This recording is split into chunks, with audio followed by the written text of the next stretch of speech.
میں رات کو صحیح سے سو نہیں پا رہا، بہت تکلیف میں ہوں۔ میں صرف ایک ہی چیز مجھے آرام نہیں کرنے دے رہی اس وقت سے، میں یہی سوچتا جا رہا ہوں کہ اگر میں مر جاتا اس لڑائی میں، جس کو میں فون کرتا تھا میرے دوست وہ رو رہے ہوتے تھے کہ یار اتنا ٹارچر کیا، مجھے روز تکلیف ہوتی ہے۔ میں اپنی زندگی میں مجھے نہیں یاد کہ میں کبھی رویا ہوں۔ یہ دھمکی بھی دی گئی کہ ہم آپ کو جہاز میں سے اٹھوا لیں گے، لیکن میں اور میرے ساتھی وہ خود ابھی آپ کو بتائیں گے، سب لوگ ہم سارے گواہ ہیں کہ کس نے ہمیں تنگ کیا تھا، ہم سارے گواہ ہیں کہ کس نے ہم پہ FIRs کروائی تھی، ہم سارے گواہ ہیں کہ کس نے ہمیں گالیاں دی تھی، ہم سارے گواہ ہیں کہ کس نے ہمیں دھمکیاں دی تھی، ہم سارے گواہ ہیں کہ کس نے ہمارے اوپر پاکستان کی زمین تنگ کر دی تھی۔ یہ معاملہ شروع ہوتا ہے اس ادارے کے ایک حصے سے، وہاں سے پہلے دھمکیاں اور گالیاں دی جاتی ہیں اور ہمیں زبردستی اس لڑائی میں دھکیل دیا جاتا ہے اور ہمیں دیوار کے ساتھ لگا دیا جاتا ہے۔ تو ہم یہ کہہ رہے تھے کہ ہمیں بولنے کی اجازت دی جائے، ہمارا کسی پولیٹیکل پارٹی سے کوئی ایفیلیشن تو تھا نہیں، لیکن ہم یہ کہتے تھے کہ ہمیں صحیح اور غلط بتانے کی اجازت دی جائے، ہمیں اپنی رائے دینے کی اجازت ہونی چاہیے۔ نارملی ایسا نہیں ہوتا جیسا پاکستان میں ہوا ہے۔ ہم لوگ صحافی اپنے آپ کو میکسیمم کوشش کرتے ہیں کہ کسی کنٹروورسی کے اندر نہ پھنسیں،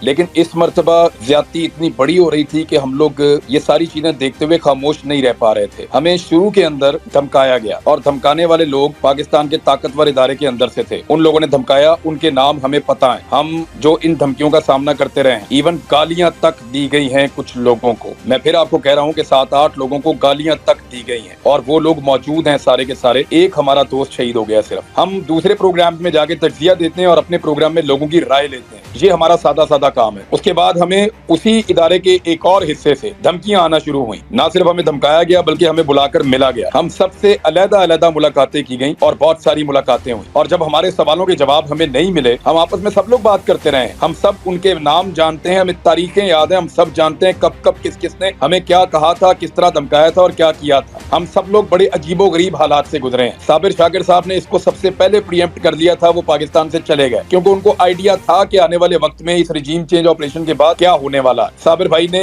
مشورہ بھی دیا تھا کہ یہ وقت عقل مندی سے کام کرنے کا ہے، آپ لوگ پاکستان میں نہ رکیں، لیکن کچھ لوگ اپنی مجبوریوں سے پاکستان میں رک گئے۔ ہم میں زیادہ لوگ ایسے نہیں ہیں جو سوشل میڈیا کے اوپر کام کرتے ہوں، میں اور صابر بھائی دو ایسے لوگ تھے جو زیادہ سوشل میڈیا پر کام کرتے تھے۔ ہمیں اگر نوکری سے نکال بھی دیا جاتا تو ہم پاکستان سے باہر شفٹ ہو سکتے تھے۔ تو صابر بھائی کی تو نوکری چلی گئی، AR بھائی کی، وہ پاکستان سے باہر شفٹ ہو گئے۔ اس کے بعد ان کے چینل کو دھمکایا گیا کہ اس کو تنخواہ بھی نہیں دینی۔ صابر بھائی کو یہ دھمکی بھی دی گئی کہ ہم آپ کو جہاز میں سے اٹھوا لیں گے، اور اس کے باوجود وہ پاکستان سے باہر جب چلے گئے تو انہوں نے اپنی جو حق بات ہے، جو ان کو ٹھیک لگتی تھی، وہ کہتے رہے۔ جو پاکستان میں لوگ موجود تھے ان سب کو کیا کیا دھمکیاں دی گئیں، کتنا ان کو ٹریپ کیا گیا، ایون ان کے کاروبار، ان کی فیملیز، ان کا تمام نظام، اس کو ڈسٹرب کر دیا گیا۔ ایک ایک آفیسر کو ایک ایک بندے کے اوپر لگایا گیا، اس کے لیے زمین تنگ کر دی گئی۔ کسی کے گھر ڈرونز آ رہے ہیں، کہیں پہ میرے تو گھر کی بیک سائڈ پہ لا کر انہوں نے بندہ مار دیا ایک رات کو، ایکسٹریم قسم کی حرکت کی۔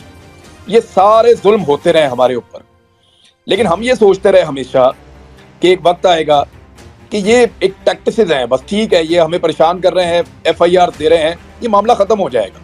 ہمارے لیے یہ لڑائی اتنی رہ گئی کہ جب یہ رجیم چینج آپریشن ریورس ہو جائے گا اور جب پاکستان کی اسٹیبلشمنٹ میں ایک بڑی تعیناتی کے بعد تبدیلی آئے گی، تو ہمارا بھی یہ ہوگا کہ چلیں ٹھیک ہے، جن لوگوں نے کیا وہ بھی چلے گئے اور ہم لوگوں نے جو کیا وہ بھی ٹھیک ہو گیا، معاملہ چلو معاملہ کسی طرح ریزالو کی طرف جا رہا ہے۔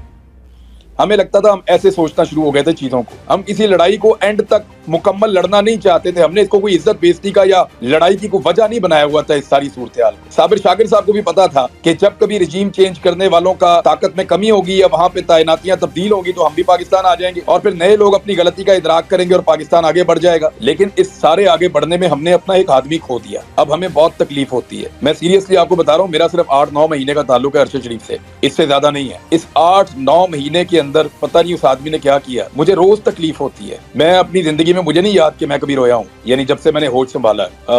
مجھے بڑا معیوب لگتا ہے، لیکن اس واقعے نے مجھے بیچ میں رلا بھی دیا ایک دفعہ، مجھے اتنی تکلیف ہوئی ہے، اور لیول پہ لے گئے وہ اپنی قربانی دینے کے بعد۔ ہم یہ سارا کچھ بھولنے کو تیار تھے، لیکن ہمارا ایک آدمی شہید ہو گیا ہے، ہمارا خون بہ گیا ہے، اب ہمیں انصاف چاہیے۔ ہم انصاف مانگنے کی کوشش کر رہے ہیں، بڑے عرصے سے انصاف مانگنے کی کوشش کر رہے ہیں۔ دس از ناٹ فیئر، ہم اس کو کبھی نہیں بھولیں گے۔ ٹارچر کے بھیانک تجزیے پیش کیے گئے، ہمیں اتنی تکلیف دی، میں 2 دن جاگتا رہا ہوں۔ جس کو میں فون کرتا تھا میرے دوست وہ رو رہے ہوتے تھے کہ یار اتنا ٹارچر کیا، میری ان سے وہ بہت زیادہ بات نہیں ہوتی، وہ آدمی ساری ساری رات جاگتا تھا۔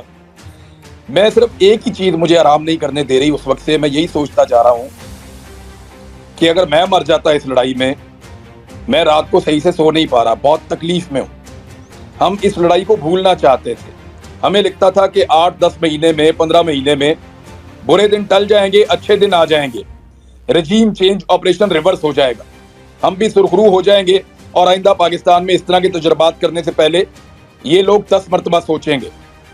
ہمیں تو اس لڑائی کا اختتام یہ لگتا تھا، کوئی ذاتی پرسنل چیزیں نہیں تھی، اب یہ ایسے اتنے آرام سے ختم ہوگا نہیں۔ اب یا تو ہمیں بھی مارو یا پھر ہمیں انصاف دو۔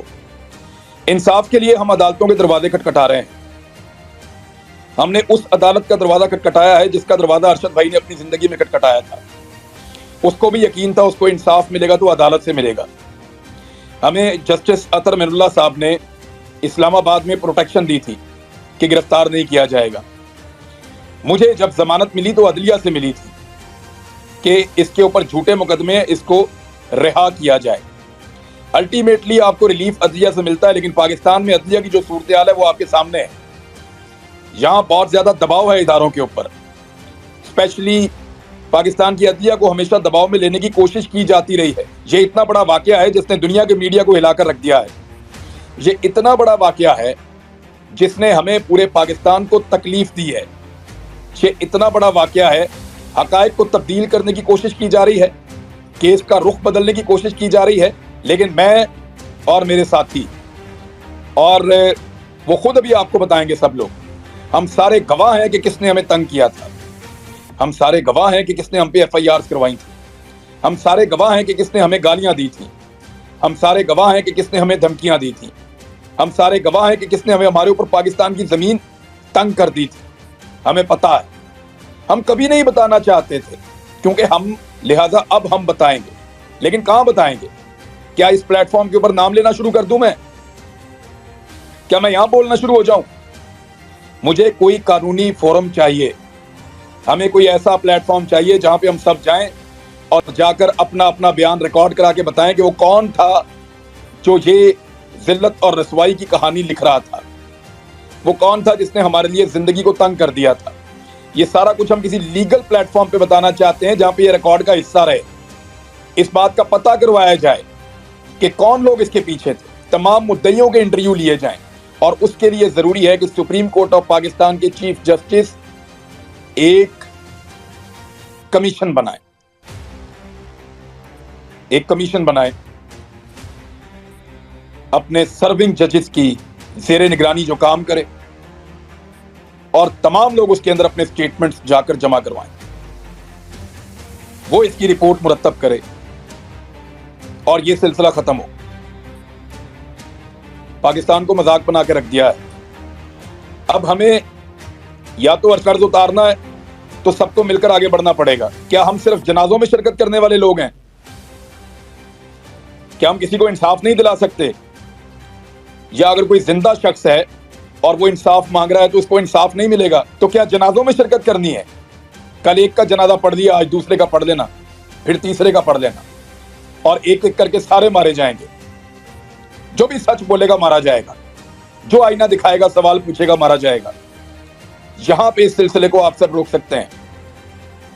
مجھے آپ سے یہ کہنا ہے کہ میرے پاس ایک طریقہ ہے آئین اور قانون کے مطابق، اور وہ طریقہ ہمیں ارشد شریف نے بتایا ہے کہ قانون کے مطابق انصاف مانگو۔ ہم یہ گھنونے حقائق قوم کے سامنے نہیں رکھنے